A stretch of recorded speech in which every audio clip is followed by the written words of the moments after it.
So I did a tips and tricks video for beginners of Aliens Dark Descent, and after playing more of the game, there is a lot of stuff that's not explained by the game. There's things that people are going to overlook, and this game is in no way, shape or form an easy game to understand. There are a bunch of different mechanics, a load of different factors to winning or losing your Marines. There is a lot of strategy that comes into this game. You can't just run into a mission and expect to get everything done in one sitting.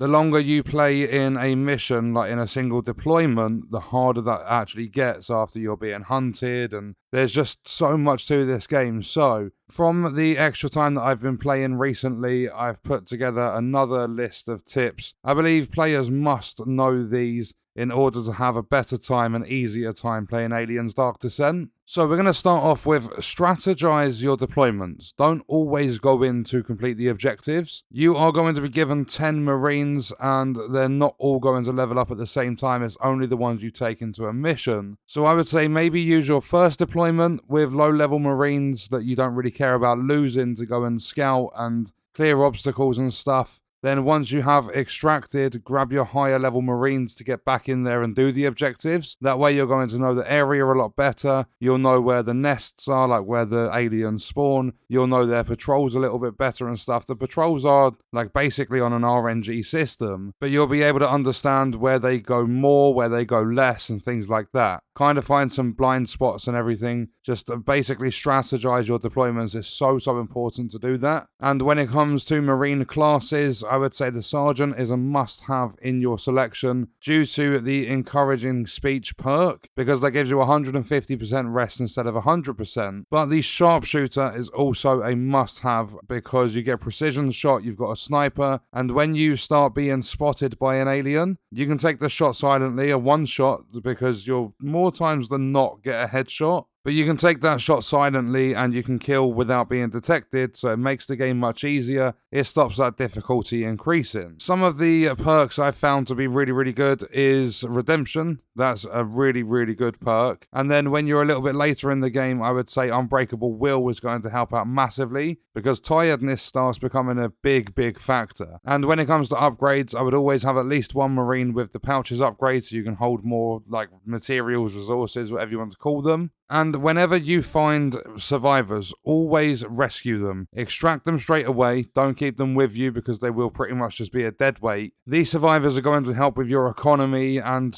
just making progress through the game, as they will always be either an engineer, which is going to give you extra materials per day, a doctor, so that when your Marines are in the med bay, they can, you can basically take a day off their healing time, or you will be offered a Marine, so you can produce materials every day, you can heal your Marines faster, or you can help fight the aliens. The survivors are so important to get them extracted. And when it comes to resting to basically get rid of the stress that your Marines are facing, never ever, in my opinion, rest in rooms that have more than one door to weld shut, because I just believe it's a waste of tools. Instead, if you remember where single door rooms are, make your way to that room, because the tools and other resources are limited, but resting also resets a hunt. So if you've just become hunted and you're at a room where there's one door to weld it shut, rest, and that hunt is going to reset. So it's going to stop difficulty progressing, and it also saves your progress. And it's important to do the things in the game that save your progress often.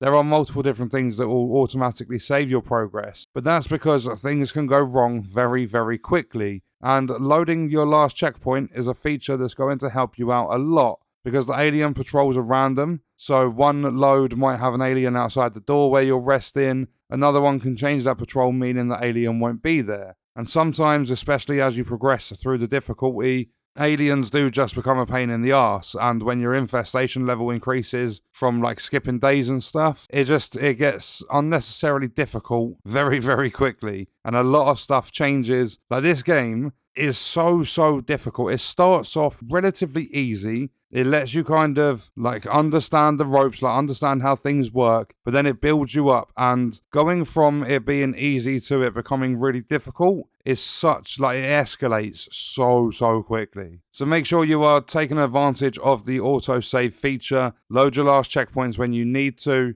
I actually had a full squad wipe once facing one of the queens, and I'm so glad that I had a load available, because the load last checkpoint was just before I went into the boss room. So I saved my entire squad, and it was my higher level Marines as well. And when it comes to resources in the game, like your tools and med kits, if you know that you're not going to finish a mission in that deployment, don't take all the ammo supplies that are like scattered around on the map, because ammo is one thing that does not go back to the Otago with you, meaning that your next deployed Marines might be short on ammo, and ammo is so important. And another tip is to never stay in one place for too long, especially when you're hunted, because when you are hunted, the aliens will go to your last seen location. So as soon as you become hunted, get out of there, try and get yourself somewhere safe, keep your Marines alive. And another tip is when you are close to a nest, you'll see, like, basically they've overtaken the whole of the floor, the walls, the ceiling. You'll see what's essentially their spawn points. Always slap down a motion tracker near a nest so that you can see exactly where the aliens are going.